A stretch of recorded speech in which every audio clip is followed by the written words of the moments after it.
here's where we are, Clay. They're saying now that Biden's physical deterioration was so severe. This is from the Jake Tapper and Alex Thompson book, which is out next week. Physical deterioration so severe that they discussed among his senior advisors that he would need to be wheelchair bound after the election. That he would, need to be wheelchair bound. And this is amazing to me, Clay, because we have audio of me back in 2022 that they would put him out on stage in a wheelchair if they had to, and that's how invested in Biden they are. And maybe I'll play that audio for you later. But can we? I want your take on this because I want everyone. They're doing this for a reason. They're lying again. They were not fooled. The story is now, oh, Biden's advisors fooled us. We had no idea. I don't think they're going to be able to pull this off. I actually think they're running into the wood chipper once again. Yeah, we told you that this was all going to happen as soon as the election was over. The truth would be told. And I think this is the death knell in legacy media. Because COVID started this and Trump in 2016 with the concept of fake news.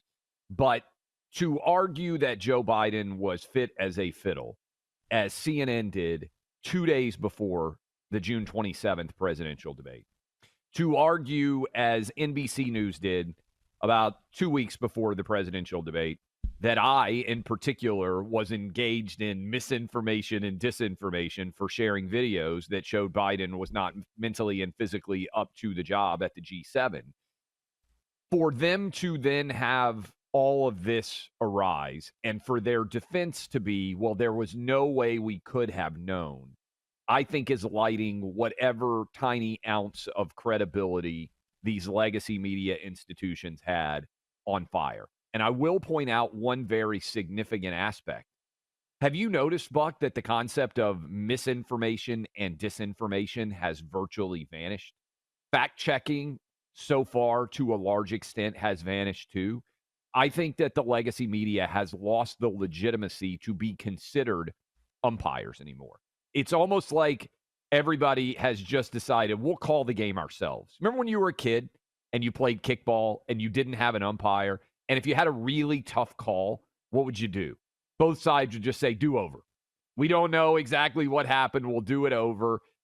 I feel like most people in America now have said, I'm going to trust my own eyes. I don't need someone to be trying to demonstrate or tell me what is going on in the larger world. There's plenty of sources to seek out.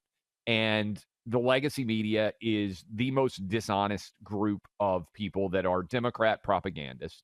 Here is a way that I would put it. If Trump had had the mental and physical deterioration that Biden had, how would they have covered Trump? And you got some minor idea. Remember how they covered Trump when he slowly walked down the stairway? I guess it was kind of a runway a little bit at West Point when it was wet. And they were saying, oh, my goodness, this guy doesn't have the mental or physical capability. You remember that story? Or the challenges associated with the way that they covered it? They would have had every single detail on Trump's health dead to rights. They would have obsessively covered any attempt to argue that he was the best version of himself. It's actually substantially worse. And what you're saying is all true, but I think it's substantially worse than that, Clay. When you add into it, they talked about the 25th Amendment for Trump all the time. Yes. There were. They don't talk about it at all now, though. That's funny.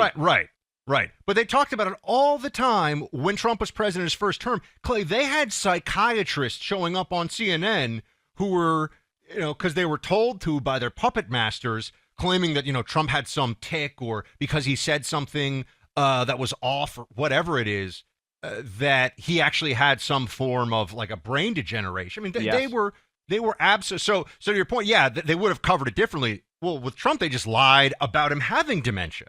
So they lied about Trump having dementia, and then they lied about Biden not having dementia. And I actually am going to, because, this is also me getting to get a little bit of my swagger back after losing the stake bet to Clay, the big stake bet that we had over whether they would keep Biden in. The whole point is they wanted to keep Biden in. And the story, the narrative that they're now peddling, that it is here. This is the quote that's getting a lot of attention right now. Is trying to defeat Donald Trump in 170 days was a bleeping nightmare. This is from David Plouffe in the book. It's all Biden. He totally bleeped us. This is a lie. Yeah. They all went along with it because Kamala's an imbecile, and they only put her in the vice president slot because of DEI, because she's a black woman. That is the only reason she was chosen to be at the bottom of that ticket. They knew she couldn't win the general election on her own, and they thought they could keep lying about Joe Biden as long as they could, or as long as they would need to get him. And then it was going to be Kamala was president, within the first few months of 2025. That was the whole game. Yes. And I still say the story that has not been told that I still want told, Buck, is why did they debate on June 27th? That is the number one question that I have about I think it has to be camp. I agree. That is the thing that actually, if somebody can get me insight into, I agree. That would be really noteworthy. Like, that would be very interesting. But I think in a year of the grossest political miscalculations, or an election with the grossest political miscalculations of our lifetime, raid Mar-a-Lago, bring 4 criminal indictments. He'll never be able to win then. Think of the things that they did. All backfired. When they raided Mar-a-Lago, the Republican primary was over. Trump was the nominee. They brought 4 criminals. They actually convicted him in New York of felonies. 34 felonies. They convicted him of 34 felonies and were too scared to do a damn thing about it. Clay, now they're trying to play this game of, oh, we didn't know, or, oh, it was hidden from us. They're all liars. It was all a lie. And we'll provide by the way, I know you want to tee up. We have all Tapper montage. Oh, yeah. And is he going to want to come on even after we play this montage? I don't know, because he's not going to be able to play his usual games here. But okay, hold on. I don't know. The audience doesn't really want him on. We'll talk about that later. But here you go. Clay, in April we just got the revelation today about the wheelchair, okay? Yes. The aides were told, hey, I think Biden's going to have to be in a wheelchair. And this is, in the last year. Here's me on this show, April of 2022, 3 years ago. Play it. Do you think that if this got to a point, and to be very clear, I wish this on literally no one, certainly including Joe Biden, but if his health deteriorated to the point where he had to be moved around in a wheelchair and aides had to largely speak for him, do you think the New York Times would say Joe Biden's still a steady hand on the economy? I wonder how far they're willing to keep the charade going, honestly. I mean, look at what they've done with COVID. Look at the madness that they're willing to embrace for ideological and partisan ends. I'm not even sure what it would take for them to admit. I mean, I'm wondering, what is the outer limit of their willingness to prop up Joe Biden, who is clearly not a responsible choice for president of the United States right now? I think there'd be a lot of people would say, Joe's still, he's still all there. He has to have Psaki, talk for him, and they wheel him around. And I think that's where we are. I think there are a lot of people that would do that. Am I a prophet, Clay? That's you and me talking 3 years ago.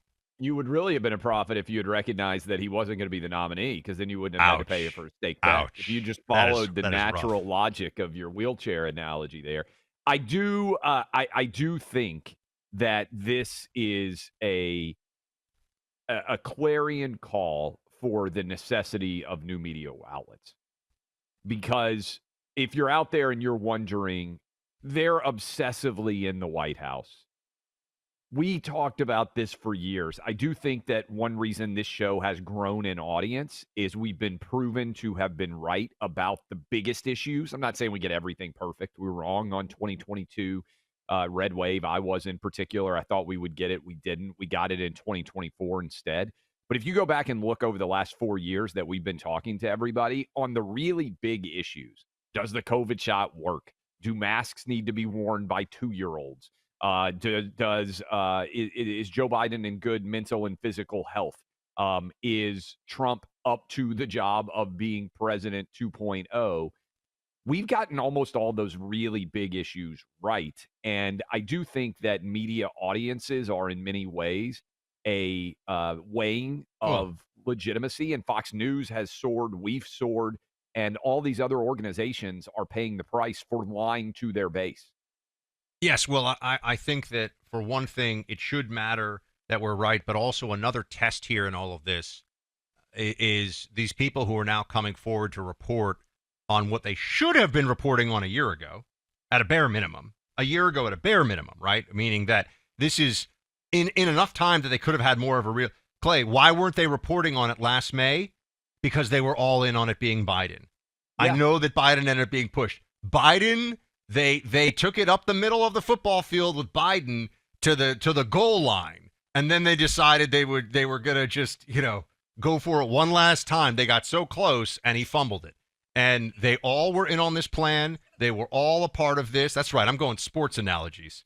And this is important for everyone to remember. They were not duped. They were in on the lie. And now they want to try to regain credibility so they can then turn around and attack Trump with greater efficacy. They want to be able to tear him down by being, we're the journalists, and we're not letting it happen. And that's why this matters. That's why this is us telling everybody the truth. But yeah, I was saying, Clay, the point that I was making in 2022, I think that they would say he's fine even if they had to put him out in a wheelchair. It did get to that point.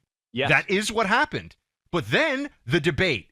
The only reason you want our bet is because of that stupid debate. That's the story, right? Why did they do the debate in June 27? Because they could have continued with your lie. Who ordered the code red on Biden? Like, why did they do that? I think they thought he could get through it. I don't think they thought it would end it, Clay. It makes no sense. I think they actually had convinced themselves, we'll just push through this one more time and then we're done. I think that's what. That is the reporting. Maybe it's in this book, but that is the reporting that needs to be out there. We got to go to break here, but Buck, the real question to me that needs to be told is who got that debate on the schedule? Because if they had just waited till September, he would have been the nominee to do debate. Yes. And then they should have just skipped the debate altogether. But anyway, yeah. Tunnel to Towers Foundation is incredible, and your support makes such a lasting difference in real lives like the Clark family. U.S. Air Force Sergeant Jesse Clark's military service came to an end after a chemical exposure caused a large tumor to form in his brain. As a result, he is paralyzed on the left side of his body, legally blind, prone to memory loss, and in a wheelchair for the remainder of his life. Friends like you help Tunnel to Towers build this hero a smart home to help him live a more independent life. So many more families like the Clarks need your help, and this is where Tunnel to Towers comes in. America's heroes have given so much. We can say thank you to them in a lasting and meaningful way. I donate every month, so does Clay. Please join us in showing your support. Donate $11 a month to Tunnel to Towers at T2T.org. That's T, the number 2, T.org.